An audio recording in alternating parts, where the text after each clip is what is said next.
What is up, everyone? It's your good friend Patrick O'Dowd, joined this week by David Ungar and PC Tunney for another edition of the Four Corners podcast here on the Chairshot Radio Network, a part of the Chairshot.com, where we remind you to always use your head. Make sure you're heading over to ProWrestlingTees.com/the Chairshot for all of your sweet, sweet chair shot swag. If you are listening to us live on the Attitude of Aggression channel, welcome. If you are not listening to us live and catching us on a Tuesday, well, welcome again. Welcome back. Maybe you listened twice. Maybe this is it. Gentlemen, I'm going to just lay it out right now. I've been under the weather. Summer colds are the worst. They're the worst. And I know we got PC Tunney here as a special guest today. We're going to talk a little World Cup soccer. We're going to have a little fun today. I was sitting around and I was thinking about sports calls. And so a little bit later on the program, we're going to talk about some of our favorite sports calls of all time. I only made one parameter and I put it on Dave. So I was like, Dave, you're not allowed to choose this one specific call. It was a fair, because it would have probably appeared on everybody. For God's sakes, if I have to hear you talk about the Miracle on Ice one more time, Jesus Christ. We all know, Dave. We all know. But anyway, I asked the guys to come up with their 5 favorite calls of all time. We're going to get to that a little bit. We're going to talk a little World Cup soccer. The Mets fired their manager because once again we have shown that payroll doesn't always matter, and they suck. Why do the Mets always suck? Let's start there today, Dave. Why do the Mets always suck? Yeah. I see your little Milwaukee Brewers hat sitting. Yeah, Tunney's he's all braggadocious. There's a clear upper tier in the National League right now that involves the Los Angeles Dodgers, the Milwaukee Brewers, and the Atlanta Braves. Those to me, what the Braves sometimes they're not playing. But I think they're a little stronger than you. I would put them in that tier. Like, I don't sweat them making the playoffs right now. I like the mess that is every team in the wild card race, though. My beloved St. Louis Cardinals are finally playing like the rebuilding franchise that they were supposed to be, and it really comes down to pitching. They just don't have it. They don't have it. The pitching down at the farm system is not ready, and it still returns us to the original question: how do the Mets suck every year? They drop $300 million in payroll every year. They get these. They clearly pick up talent, and yet they're terrible. But I think you've hit it on the head. They spend an enormous amount of money every year, and there is no consistency in that roster.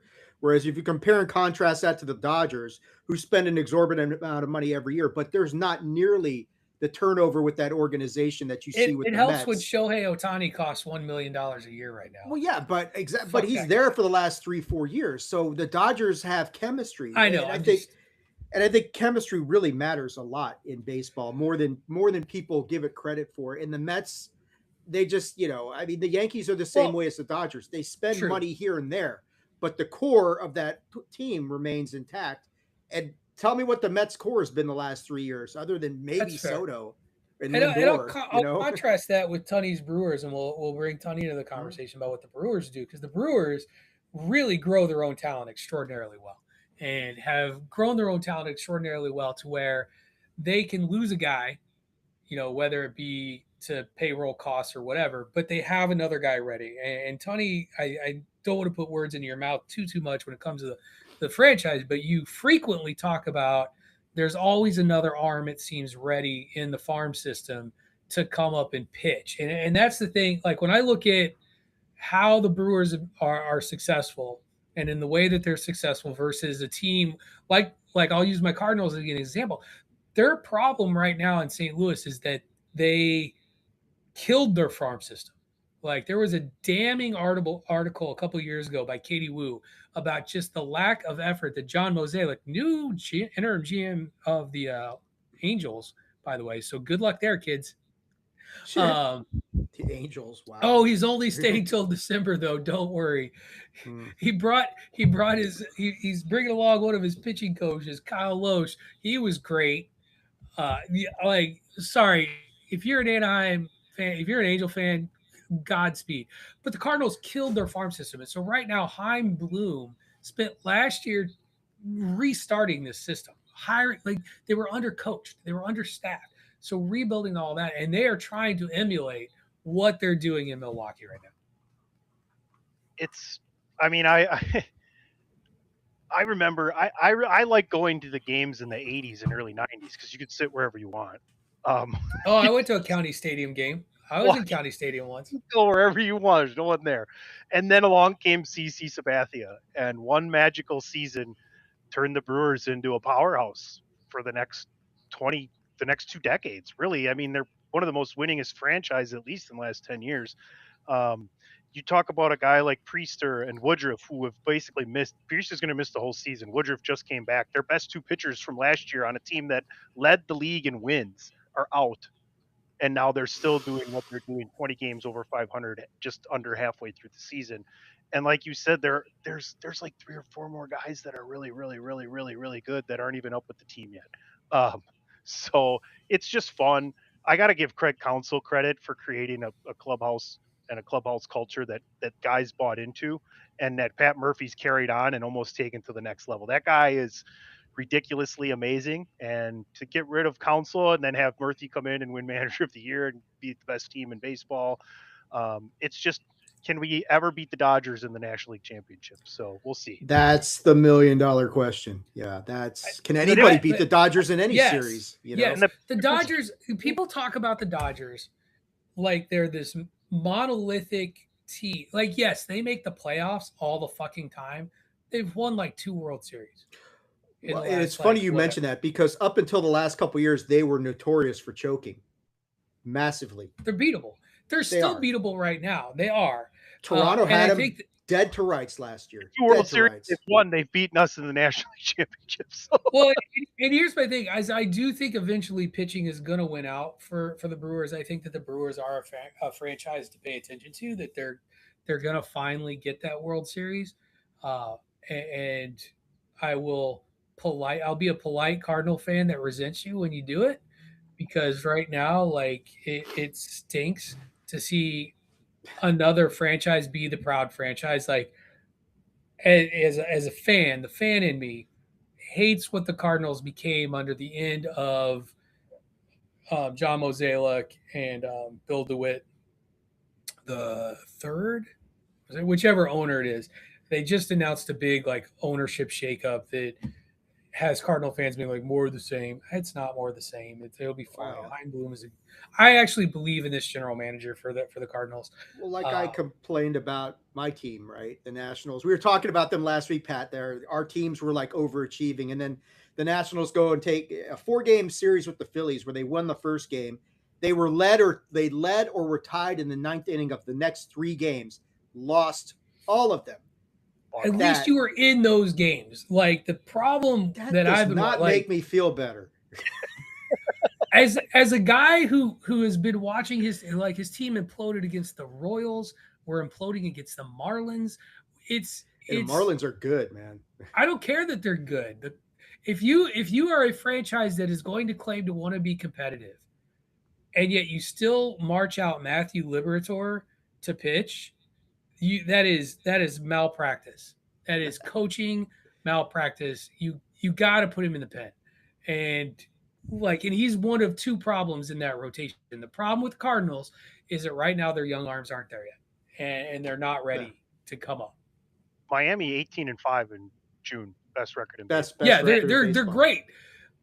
And the difference for me between the Mets and the Dodgers is the Dodgers hit on the money they spend on the pitching side of the game, where the Mets guys come in. Their team ERA is over 4. I mean, they just and you have stars on that team that have had success before. And what happens when you get fed all this money? You're not as hungry as you used to be, right? That's the theory, Dave. I will say this: no matter how bad it feels, at least we're not Boston. So we got that goal. True. That place is a dumpster fire right now, man. It's not getting any better. It is not getting better there. But let's get a little international, fellas. How do you feel about that? World Cup we are into the knockout stage. As we are doing this show right now, it's coming up on 2 p.m. Eastern time in about an hour. Canada is going to be taking the pitch to take on, I can't remember who it is, South but Africa. South Africa, in a match for the first match of the knockout phase of the World Cup. We have 32 teams this year instead of 16. They've expanded it, and I watched. So the reason that Tony wanted to come onto the show, Dave, is he wanted to talk World Cup and sort of with the bracket and the breakdown and talk about like who we like. And it's hard not to watch Argentina after yesterday and throughout this tournament and not be like, there's a reason they're in the finals all the time. There's a reason they won the last one. And I got to tell you, I've watched like every game in the World Cup, but I have caught many of them throughout this, not just the United States matchups. Watching Argentina play, and just the way it sounds silly, the precision in the way that they move the ball up and down the pitch is fucking poetic, and it's staggering to watch. I don't care who they're playing. And they were playing Jordan yesterday. Jordan, yeah, they're playing Jordan yesterday. Best sign of the tournament, by the way, is a local Jordanian who was like, "Hey, Michael, we were named it first." I love it. Tip of the cap to Jordan. The fans have been awesome in the World Cup, but wow, and I haven't seen France play. I know France is the other one that a lot of people have talked yeah, about. they're kudos to Cabo Verde. By the way, kudos to Cabo Verde for making it to the knockout round. That is historic. Fourth smallest team in nation in history to make it. You get Lionel Messi. Enjoy. Yeah. I think the other thing to notice is kudos to Africa. There's a lot of African nations who have now made it to the knockout stage for the first time, and and that's great to see that soccer, football, whatever you want to call it, is developing so effectively over with the African continent. But yeah, I think right now, just looking at everything I've seen, Tony, I don't know how much you've watched. You've watched a lot of it. France, to me, actually looks like the best team, even including Argentina. But we will see, because I think we're heading towards that clash somewhere down the line. Spain's lurking out there. They've been up and down. France and Argentina would be the final. Like they're on different sides of they're on different sides. I think there's a really good chance. I was watching something today that they were kind of prognosticating the USA's path and how far they could possibly go. And I'm like, well, getting by Bosnia, okay, they should. And they have to take on Belgium more than likely. They're going to have to take on and Belgium or Senegal. And I think they can beat Belgium. I know they just lost to Belgium right before the World Cup started, but Belgium is. They didn't just lose. Yeah, that's true. They got beat pretty good.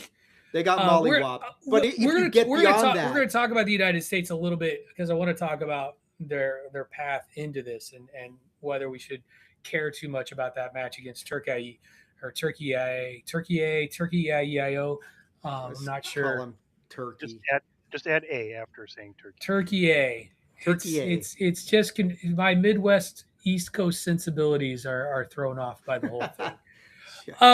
Tony, what are you seeing out of this tournament? Who do you really like going into the knockout stages?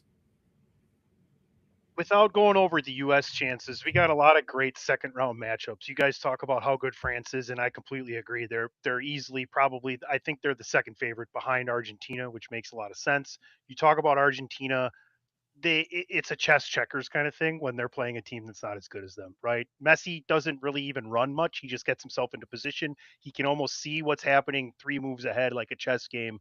And he scored in 7 straight World Cup games now. That's a record. He overtook Miroslav Klose in this tournament already for all-time goal scorer ever in the World Cup. So he's easily turned himself into the greatest player of all time. France would have to play Germany in the second round. Portugal and Spain, which I don't think is a big matchup for Spain either. I think Portugal's got a good back half, and that's why they can slow teams down and break out with Ronaldo. But if you watch them play, Ronaldo doesn't do anything anymore. He stands there. He doesn't run back. He doesn't play defense. We'll get to the U.S. I really like the Brazil-Japan matchup. It's probably one of the best first-round matchups here. And a team that I will say to look out for all the way at the bottom of the bracket. And if I'm Argentina, I'm hoping I do not have to play them in the quarters. Colombia is one badass team, fellas. One badass team. Remember I said that. Mexico and Ecuador should be a fun game too. I think that'll be I think England should be able to beat either of those teams, though. They should. Right, England's playing really, really well. If they play up to their potential. Okay. Spain got pissed off that they were held to that draw in the opening game and have taken it out on their next two opponents. So. Well, maybe they should have thought of that before getting held to a draw, if you ask me. Let's talk a little bit about the United States. The United States, they had clinched their group after defeating Australia and had this matchup with Turkey. They score early, scored within like the first 8 minutes, less than like they scored like really, really fast in the matchup. Then Turkey tied, took the lead, was up 2-1. United States tied it, I want to say relatively late in the game. We get into extra time, and the game went, I think, 9 minutes? 98. The 98th minute. They had 8 minutes of add-on time, but it was past 98 when the score happens, because this is one of the things that they do. Like officials, if there's a scoring opportunity or if there's something building, they will let it play out. I've seen this happen all the time, and they let it play out, and Turkey scored, got the game winner, and that was that. Now, I know that the United States did not play all of its top lineup. That there was 9, I think is what Tony is showing, 9. Well, didn't they switch like 11 positions for that? Yeah, they did a lot of change, and so there is a lot of giving some other people time. You've already advanced. Is there anything to make out of this loss going into this game? Again, Bosnia should be a matchup that they're favored and win, and then they move into Belgium, and that probably is dicey and maybe where the road ends. But I have never subscribed to like going in on a loss is necessarily what you hope for. If it had been a draw, maybe I'm feeling a little bit better. My thought on it is the one thing you can take away from that loss is they got Christian Pulisic into the match in the second half. And once he got in there, the dynamics of that game changed remarkably. So that's a positive that he was healthy enough to play. And when he's in there, it changes the way the U.S. is structured, how they attack, how they flow. So I think that was the biggest thing I took away from it. But other than that, I think you can make a lot about losing at the death like they just did. But really, what's it matter? I mean, they were already in. They didn't have anything to play for. The fact that they were right there at the end like that is kind of like one of those things where you say, well, they changed up everything. They were just like playing with house money and trying out different things, and they still barely lost. So I actually think if you're the United States, you got to feel pretty confident going into this game against Bosnia, who, they're a big team. It's going to be similar to the game against Australia, I think, as far as how they match up with these guys. But they should beat them. And then, like you said, Pat, Belgium gets dicey. It's not a foregone conclusion Belgium's going to beat Senegal either. Senegal's not a bad team. No, they're not. I would imagine we'll be facing Belgium. If we lose to Bosnia and Herzegovina, this is a failed World Cup for the United States. They need to win this game, and I think they will. I think Pochettino did the right thing of getting guys who may not necessarily have had a lot of time on this stage some time. So in case you need someone, right? Say we're up 3-1 against Bosnia and Herzegovina, and we're in the 75th minute, and one of your stars gets a yellow card. We're up 2 goals. Let's get his ass out so we don't get an accidental one and we don't have him for the round of 16, right? So you got a lot of guys getting in there, getting some time. They would have dog walked Turkey with their starters and Pulisic playing, right? And that's, to Dave's point, was one of the biggest things is Pulisic's back in there. So Pochettino, man, what a blessing. The guy who came into the locker room after they beat Australia and the Seattle crowd and the United States men's national team saying country roads, and he came into the locker room and talked to his guys and said, that made me feel American. Mm-hmm. It's been a lot of fun. I just hope that we get another game to 2 games of the Norway Row. I hope that we get to see Japanese folks cleaning up stadiums. It's always fun to see this happen on home soil. You know what I mean? Like being, one of the North American co-hosts or of this tournament, and seeing all this play. Tony's talked about this more than once when we've talked about just what the World Cup has brought. And it's a shame we don't got Scotland. We no longer have Scotland. I feel bad for Uruguay, who lost their charter flight. The country took away their charter flight home after they didn't advance. They were like, put your ass on, coach. There's some gratitude for you there, and it's like, yeah. Well, I mean, what didn't Hussein making the Iraqi players kick a cement ball? Right. Well, what was the country that fired their coach after they lost the first game in group play? One of the countries fired their coach after they lost the first game. I can't remember if it's like Tunisia or something like that. I just remember it was like, damn, there is, this is serious. In the United States. Well, and that's the thing is the United States, we really do. Like, we don't, look at soccer. And I do wonder, like every time this happens, there is the renewed interest when the United States is doing well, obviously. Will it lead further after the World Cup is gone? I don't know. Well, I have my doubts because we've had years like this before, so on the men's side anyway. I mean, the women have won it multiple times. So the reason I'm optimistic is because of the strength of MLS right now, and you've got guys like Messi who's playing there. You've got other guys who are eyeing to come over, world-class players. Now they're not leaving the Premier League. You're not going from, but Messi did do that. So if the MLS can capitalize on this and get more of these like upper echelon players to come over to the United States and play on these teams, you can get a definite foothold. MLS is not going down. They're profitable. They're expanding. I mean, that's encouraging. The teams from the Premier League, from La Liga, from Serie A, maybe even the Bundesliga too, and a few teams from Ligue 1 in France, these are all better teams than every single world team, right? So guys like Ronaldo and Messi and Beckham's done it as well, coming over to the United States in their later years when they probably can't get on as much as they would full time in those leagues. But they're getting better though. It's getting to where some of the players not quite at that level are coming over here, right? Instead of going to maybe play in Saudi or a different European league that's not as famous. And that's only good for the sport in the United States. Yeah, absolutely. 100%. All right. We are quickly going to do our little brand break here, and then we're going to get into a little bit of fun to wrap up the Four Corners podcast. So if you're enjoying what you're listening to here, either live or via your podcast radio network, just remember that this podcast and all of our podcasts are brought to you as a part of the Chairshot Radio Network here on thechairshot.com, where we remind you to always use your head. And if you love what we do, then make sure you support us by heading over to prowrestlingtees.com/thechairshot and invest in some Chairshot swag. We got some good stuff out there.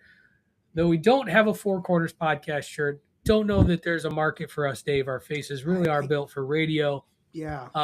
I would also be remiss if I didn't mention attitudeofaggression.com as well, supporting us here today. So, thank you, Dave.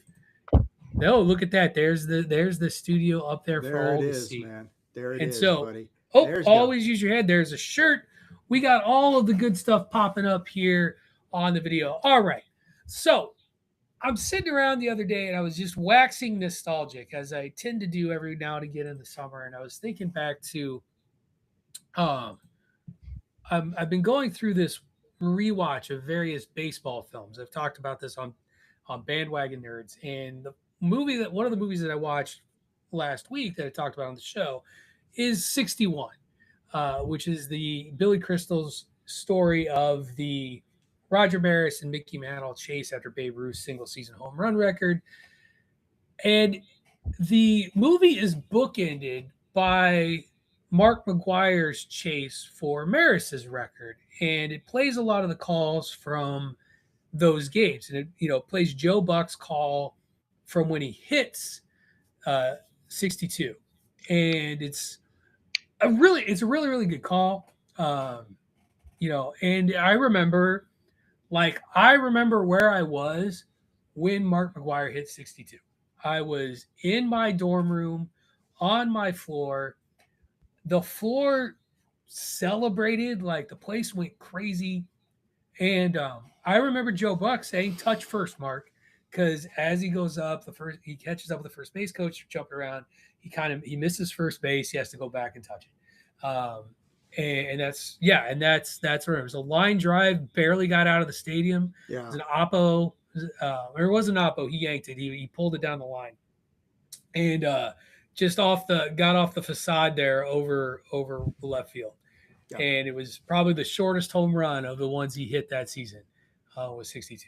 And so that then led me to be like, well, what are the calls that got me in the fields? And wouldn't it be fun to talk about some of those calls and where we were and what we remember about them? So that led me to texting Dave and being like, hey, come up with your top 5 calls of all time, with the exception of the Miracle on Ice call. He is not allowed to use Al Michaels' "Do you believe in miracles?" Yes.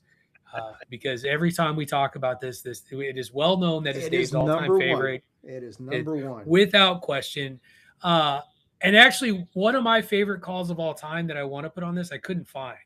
And so I did. And it's the 1982 Jack Buck call of Willie McGee's inside the home run park against the Montreal Expos. And McGee hits it into left center, Dawson on the run. He can't get it. The ball goes to the wall. 2-run score. McGee may circle the bases. They're going to wave him around third. He's going to try to score. Here comes the throw home, and he is safe. An inside the park home run for Willie McGee. Listen to that shit on repeat on the History of the St. Louis Cardinals franchise VHS that my dad bought in 86. That's great. Does not exist on YouTube anywhere that I can find. So it did not make lists. So the way we're going to do this, Tunney, when we learned that Tunney was going to be on the show too, I told him to come up with some calls. I think Dave reached out to him as well. And so Dave actually went and found these calls. And we don't know which calls are going to play when. But when they play, we get to talk about why we picked those calls. Yep. So Dave, I now give you the steering wheel. I will say that there are only 14 on here because you and Tunney, Patrick, share one call together. We both had the same one, and I will let you know when we get to that. But we're just going to play these. The first one of these is one of PC Tunney's, and it is, of course, very iconic. So let's hope for the best. Let's hope these work. So. Angie Dundee, Ali's trainer, right next to me, is saying it. You may hear him. Down goes Frazier. Down goes Frazier. Down goes Frazier. The heavyweight champion is taking the mandatory 8 count, and Foreman is as poised as can be in a neutral corner. He is. Go ahead, Tunney. It's yours.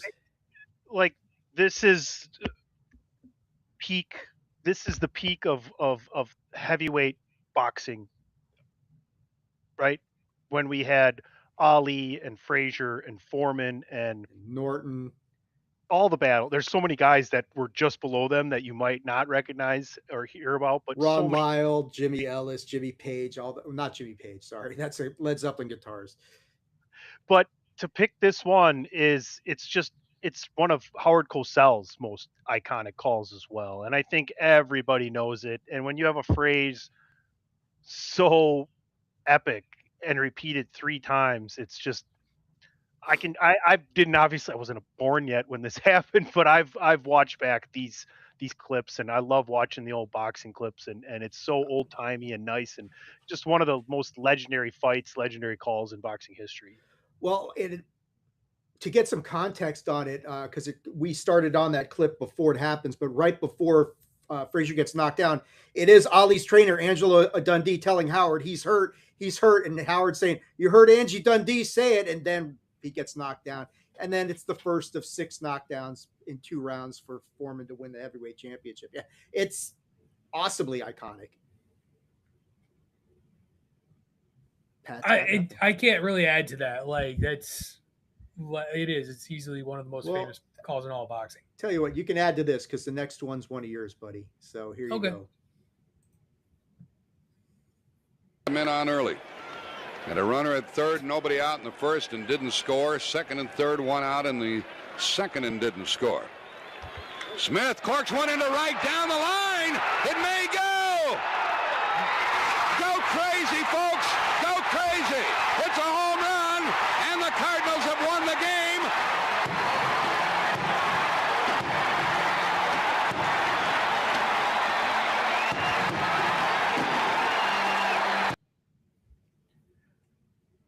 Ozzie Smith, first of all, imagine being 7 years old in your house watching that, or in this case, listening to that with your dad.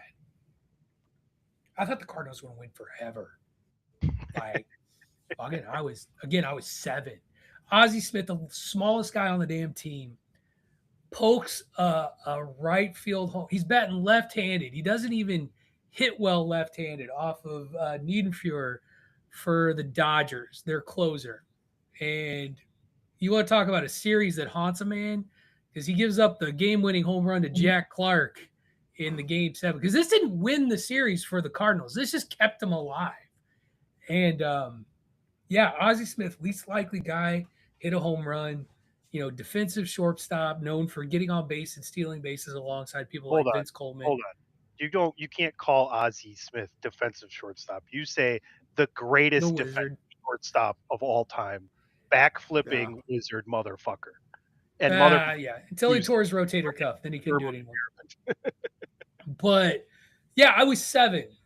I was 7 years old, and it's not the oldest thing I picked. There is another one I think that I picked from when I was about 4 that I just can't stop rewatching because it's obviously hella living crazy. in Milwaukee, we didn't get to see a lot of Cardinals games unless they weren't even playing the Brewers because we were in different leagues then, right?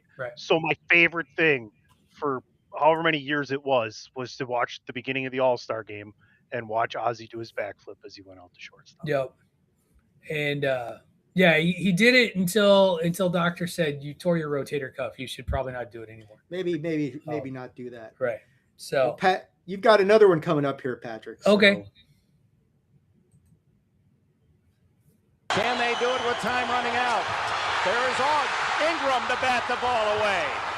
Williams could tie it with a 3. He does!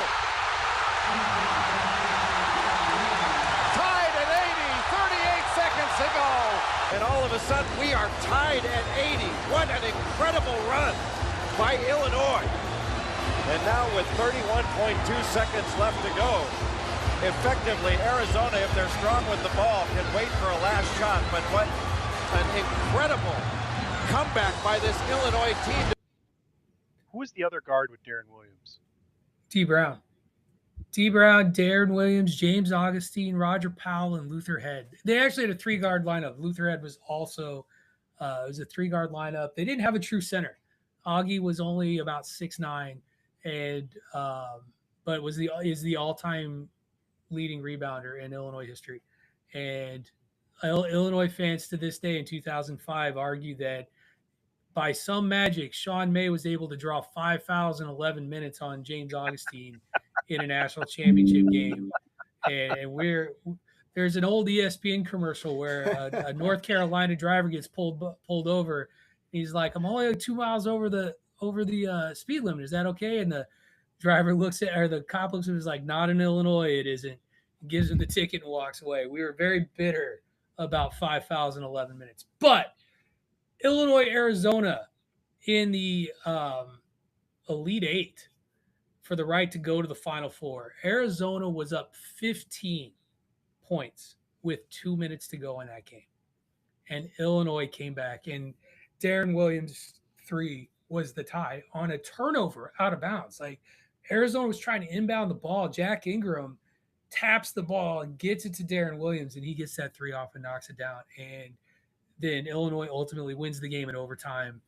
I remember where I was. I was working for the University of Connecticut.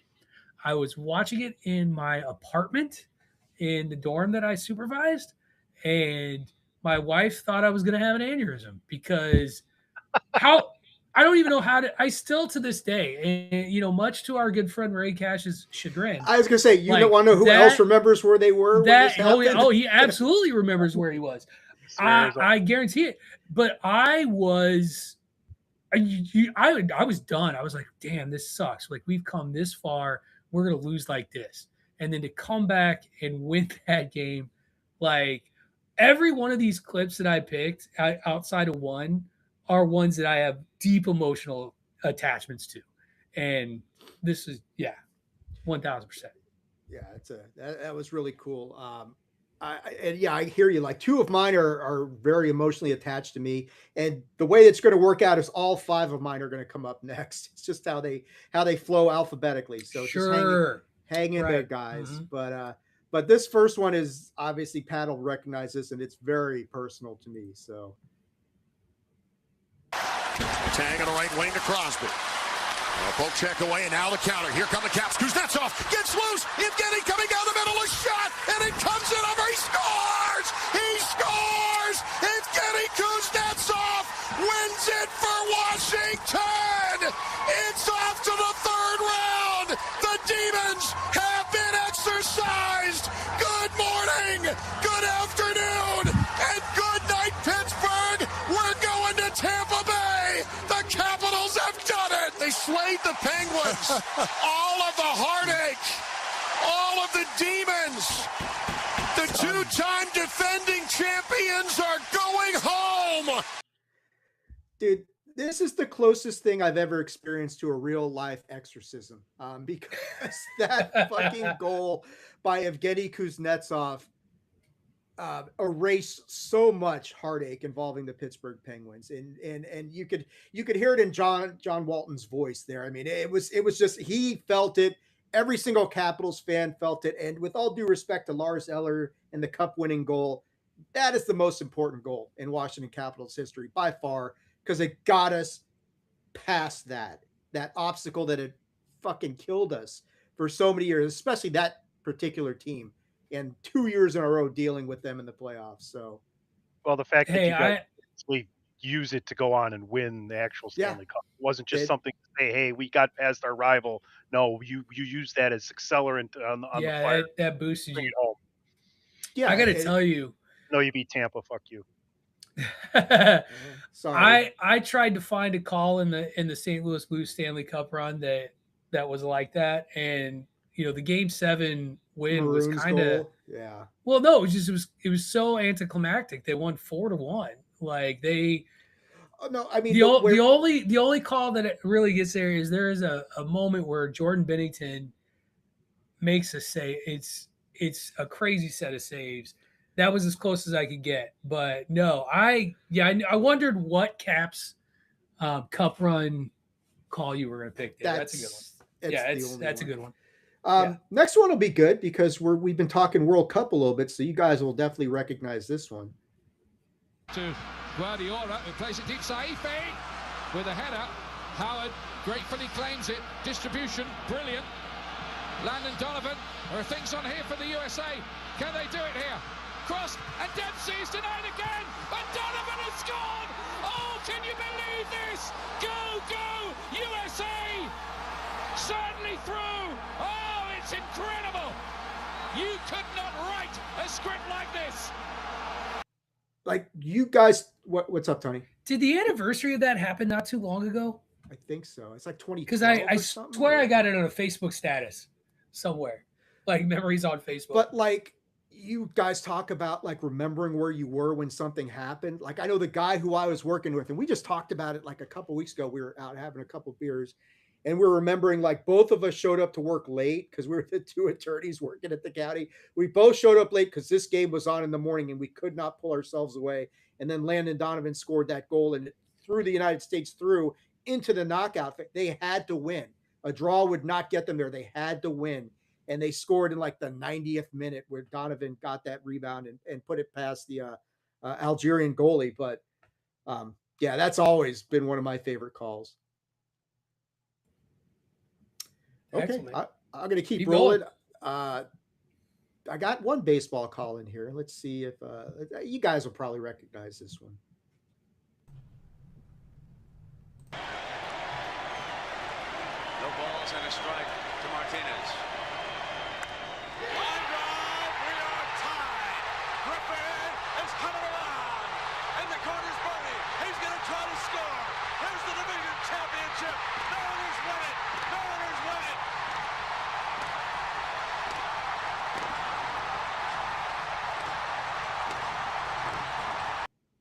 The legendary Brent Musburger calling the end of the 1995 ALDS with the Yankees. And I hate Musburger so much. I mean, I get it, but I love this call by him because he sets it up perfectly. You know, line drive, we are tied. Griffey's coming around. Bernie Williams in the corner trying to get it in. And if you watch the video, and I wish I could play the video, like you could see the crowd at the old Kingdom just rocking as Griffey's coming in, and he just slides in ahead of the throw. God, that was when he was so healthy and could run. And A-Rod was there. They were such a young team, and you're like, God, these guys are going to be dominant. It just didn't work out that way. But for that one moment, can I tell you, low key though, love me some Jay Buhner. Yeah, loved Jay Buhner on those teams. Yeah. So does Ken Griffey Jr. and Frank Costanza. Right. What'd you trade Jay Buhner for, huh? Yeah. So I love that call. That's one of my favorite ones to watch. This one, I did get a college basketball one in here as well. This resonates with me because when I was a kid, man, in the backyard, we would recreate this play we couldn't reach the rim to do that, but we would recreate this play in our heads all the time. So here you go. This is a really interesting strategy by Houston. They're aggressive now, not staying back. Well, remember, they have a team in there to block anything that goes inside. Down to 14 seconds. Oh, almost stolen by Drexler. Boy, is he good at that. They've got to drive to the basket. It's down to 7 seconds. You can see the time. Wittenberg. Oh, that's a long ways. Oh! They won it. On the dunk.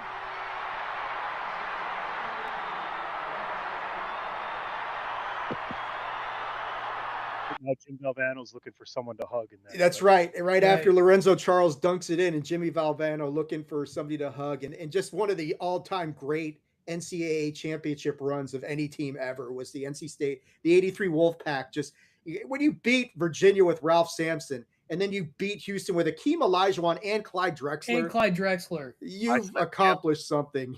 Yeah, so that... But yeah, we used to replay that, try and recreate that. We couldn't, obviously, because we were kids, get up and dunk the ball, but we would just Wittenberg. Oh, it's a long way. And that close to getting that ball stolen. So I've got my last one here. You guys knew I was going to get a Washington, and I'll just say it. This is a Washington Redskins moment, and the most iconic moment that kind of started a mini dynasty in the 80s. So had to be on here. That's a call. Let's see who'll win this battle of strategy. Riggin. He's going to go all the way unless Blackwood can catch him, and he can't.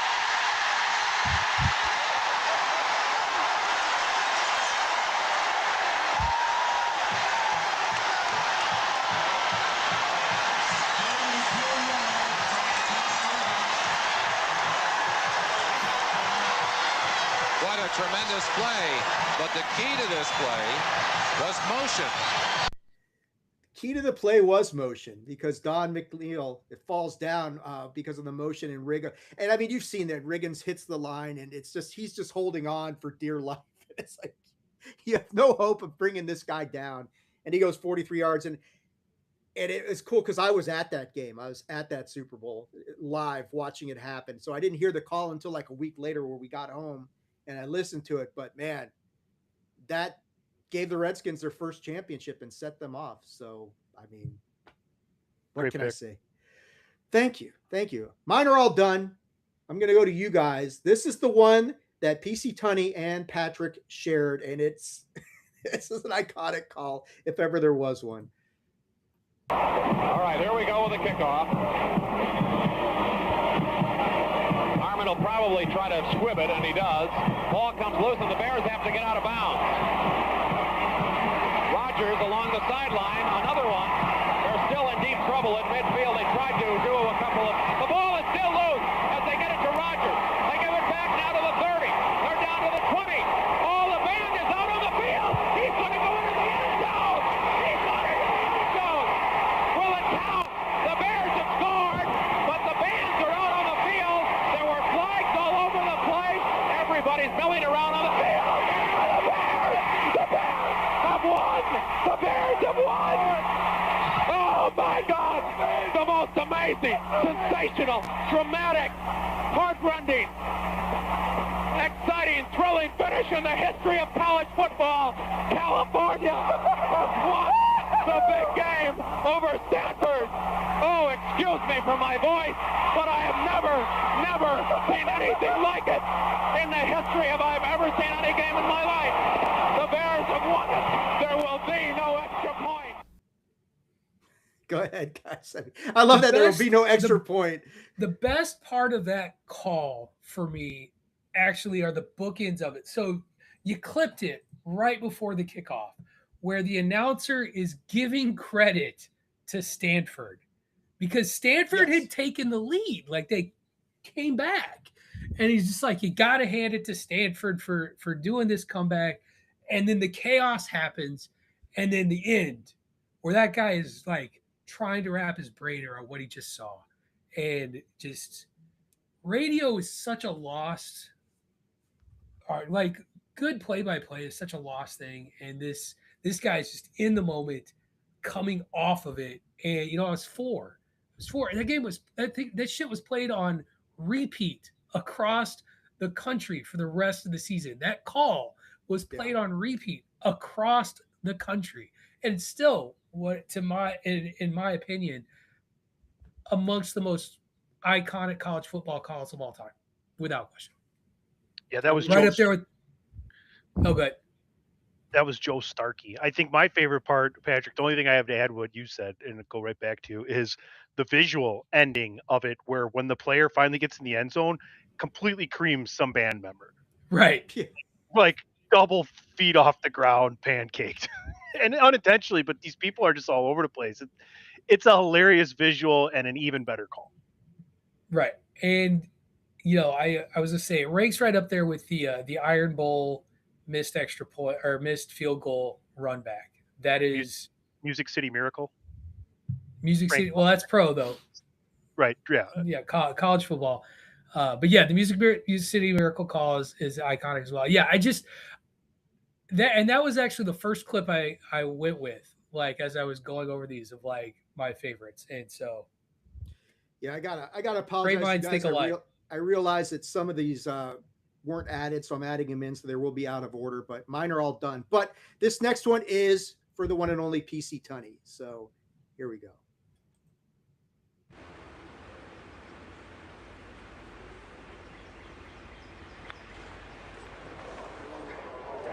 Well, here it comes. Oh my goodness.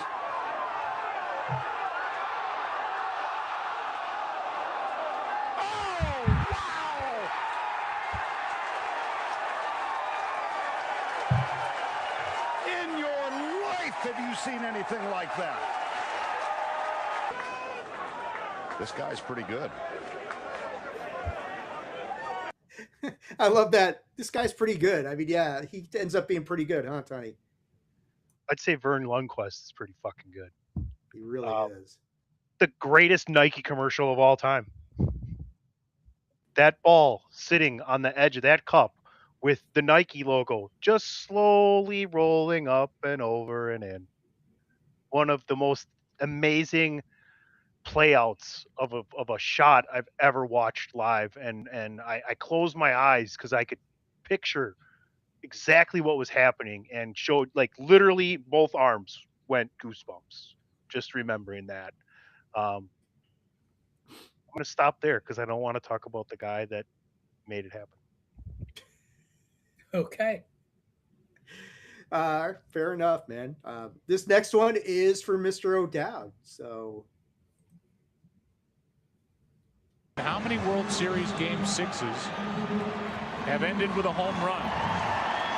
This, by the way, is the 63rd Game 6 in World Series history out of a total of 107 World Series. I remember one, working it with your dad in '91.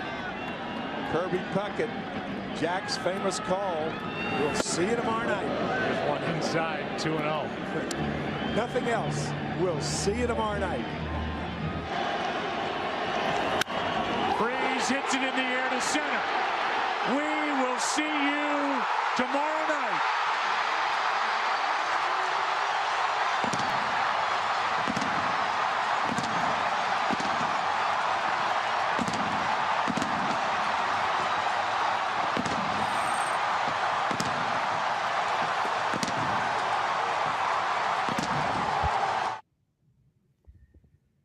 I got in trouble at 2 o'clock in the morning watching that game. And I talked about this with Greg when I talked about like mental health week. Whenever I want to watch something that makes me happy, I watch the last 3 innings of that game. Sorry. I'm tearing up too right now, Patrick, just because of how important Joe and Jack Buck are, not only to that organization, not only to that sport, but to just sports in general. And I think Joe Buck gets such shit because of the argument of nepotism and stuff. He's good at his job. He's really good at his fucking job, and he knows his shit. Guy that has a kid out there right now, Ian Eagle, isn't his kid out there now? Dude, crushed it. Yeah, like dude, he's if great. they're good, fucking good, man. Lay off of it. And go ahead, Pat. So the thing about that game, the Cardinals were down to their last strike in the 9th. They were down to their last strike in the 10th, and tied the game up twice before David Freese hits that home run, and Joe gets to pay tribute to his dad. Yeah, I love on the day that they talk about it. Right, and the reason I left the first part in there was for context, because his dad's call of Kirby Puckett nearly made my list as well, because that was the original. We'll see you tomorrow night. But yeah, Joe giving tribute to his dad with the exact same line in a arguably even bigger moment than what happened in '91. But I love that call and everything David Freese pulled off in that game was remarkable. Right, and I wish David Freese would see himself the way Cardinal fans see him. Yeah, because they've tried to get him to be in their Hall of Fame for a couple years now, and he keeps turning him down because he doesn't think he deserves it. Yeah, it was a great call, and it's a team Hall of Fame, so who the fuck cares? It's not the Hall of Fame. This next one is for PC Tunney, and Tunney, you gave me liberty to find something for this particular individual, and I really hope I did you justice with the one that I came up with. So Gantner, there he goes. The pitch, a swing and a fly ball, right field and deep. Get up and get out of here. Gone for Swaim, and they've done it again. 12 in a row on a 2-run blast by Swaim to win it. Oh my goodness. Holy cow, do you believe it? So what people might not know is that there's a diner named George Webb Restaurants around here. And they're the only restaurant that predicts the Brewers will win 12 games in a row. And when the Brewers win 12 games in a row, you know what happens? Everybody gets a free hamburger. And that's the first time it happened. And it's crazy that you picked that, Dave, because what happens is they pick a day the next week. And then I remember they picked the Saturday. My dad and I drove to 4 different George Webbs, and he had a burger at every fucking one. Nice. We just lost Bob Uecker last year, and there's probably no more iconic, when Pat gets choked up about Joe and Jack Buck, and there's just a mural was created for Bob, and they gave away 500 cans of Miller Lite for the opening of it. From Mr. Belvedere to the Miller Lite commercials to being Mr. Baseball, and literally being like, anytime the Brewers would celebrate something in the clubhouse, a division or a playoff or something, those guys went and made sure that Bob Uecker was in the clubhouse to celebrate with them. And he's just an amazing piece of baseball history, Milwaukee history. And it's a guy who grew up here. and fulfilled all his dreams right here in town. Hey, So, Tony, our friend Mike's in the chat. He's posted something. This probably will mean something to you. Mattress Mac. What is? I'm not sure what is that. Not sure about that one. No, I'm not sure about that one either. Oh, Bob Uecker also was a catcher for the Cardinals. He was. And he caught Bob Gibson once. He did. He was. He also has an infamous photo of him screwing around with Bob Gibson in a team photo that got him in a lot of trouble. Speaking of, see if I can, I'll share it with you sometime. Tony, if I can speaking of Gibsons, I got one here for Patrick, and I love this. This home run's so iconic. There's like probably 3 iconic calls on this one that you could have picked any of them, but I'm gonna pick the one that you wanted here, buddy. Well, it's my personal one. That's why. And then add sacks batting, but we have a big 3-2 pitch coming here from Eckersley. Gibson swings and a fly ball to deep right field. This is going to be a home run. Unbelievable! A home run for Gibson. And the Dodgers have won the game 5-4. I don't believe what I just saw. I don't believe what I just saw.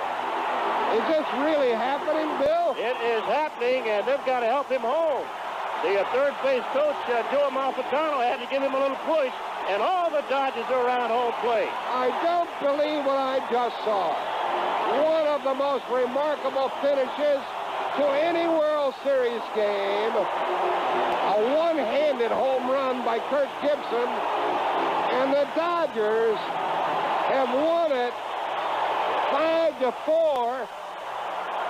And I am stunned, Bill. I have seen a lot of dramatic finishes in a lot of sports, but this one might top almost every other one. It was So I could have done the Vin Scully call.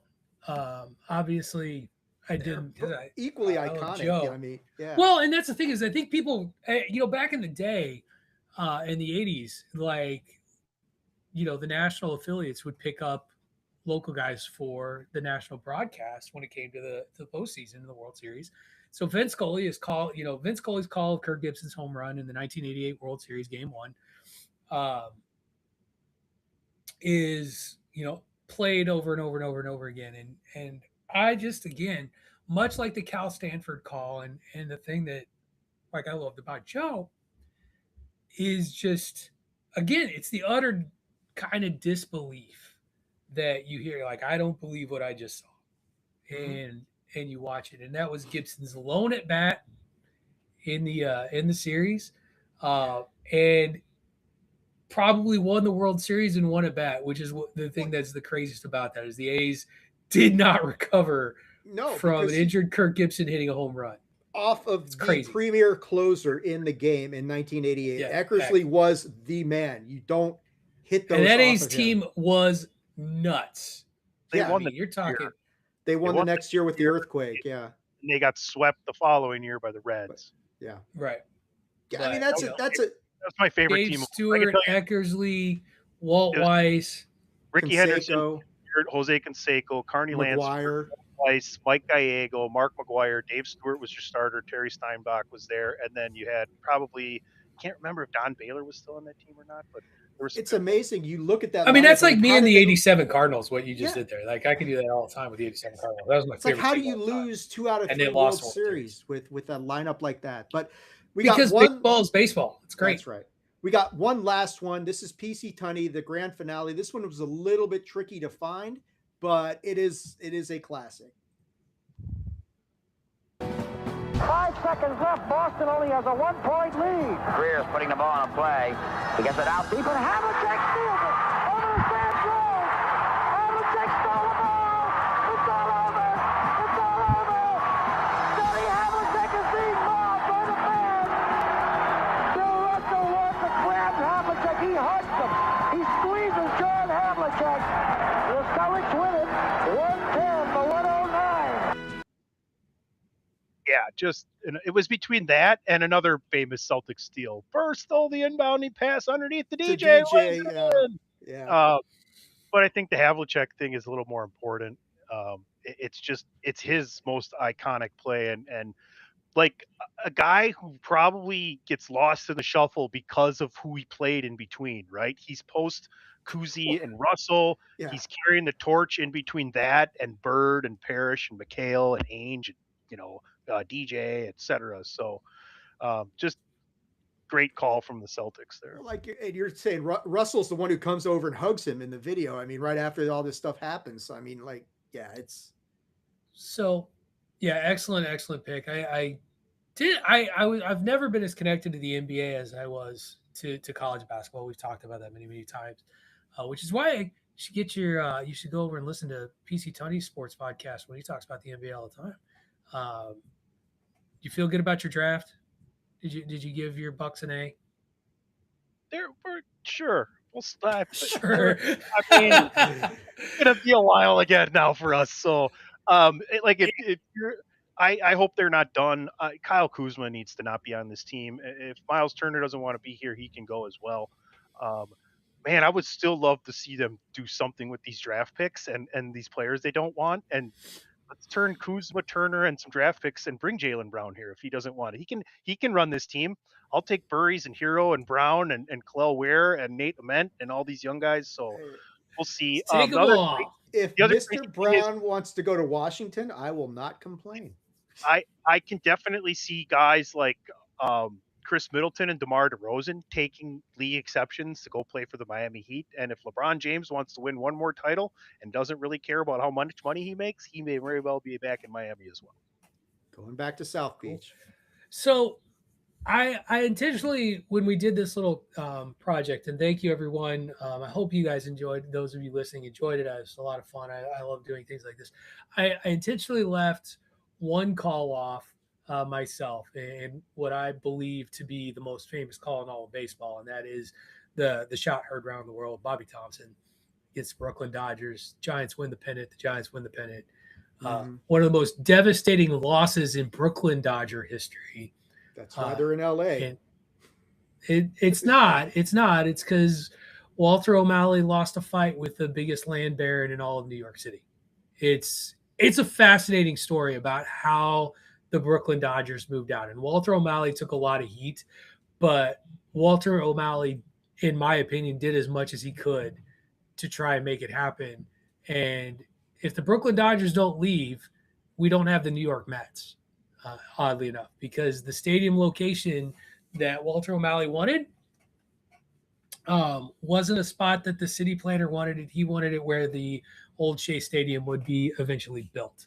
And so it's an interesting story. But we have had a... The one I was thinking about adding was Jack Hughes' golden goal from just a couple months ago. I mean, not the Miracle on Ice, but pretty good call. Yeah, it's a good call.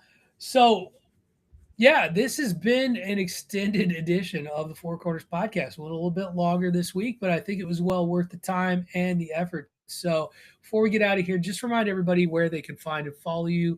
PC Tunney, we'll start with you today, Mr. Kamish. Follow me at PC Tunney on all the socials, Chairshot Radio Network, all your favorite streaming platforms, and thechairshot.com. I'm just going to throw the website back up here. Attitudeofaggression.com is best way to get a hold of me. And also, of course, check out the Attitude of Aggression's YouTube channel, which we're fairly active lately. Well, obviously, if you're watching right now, you're either watching there or on Facebook Live. I doubt the latter, but you never know. So there might be a 65-year-old retiree watching it. You don't know. There might be. You might be right. I may be crazy. Pat, where can people check you out on social media, man? You can find me on all the socials at Wrestling Realist. That is at WRESTLNGREALIST. Catch me every Monday, Tuesday, and most Wednesdays on the Chairshot Radio Network. Mondays, talking nerdy stuff with these two gentlemen right here across the way from me. Tuesdays, usually just talking sports with Dave, but thank you for joining us, PC Tunney. I hope you had a good time. Looked like you had a lot of fun with this little project today. And then Wednesdays, talking life with Greg DeMarco on the, I can't remember the name of our new Grown Ass Man podcast. The Grown Ass Man podcast. I've only done one episode so far. I was out sick. I'm recovering. I'm in a better place this week. I apologize for all the sniffles into the mic as I try to keep together. But that's going to do it for this week's edition of the Four Corners podcast. Thank you, everyone, for listening, and we will catch you next week here on the Chairshot Radio Network, part of the Chairshot.com.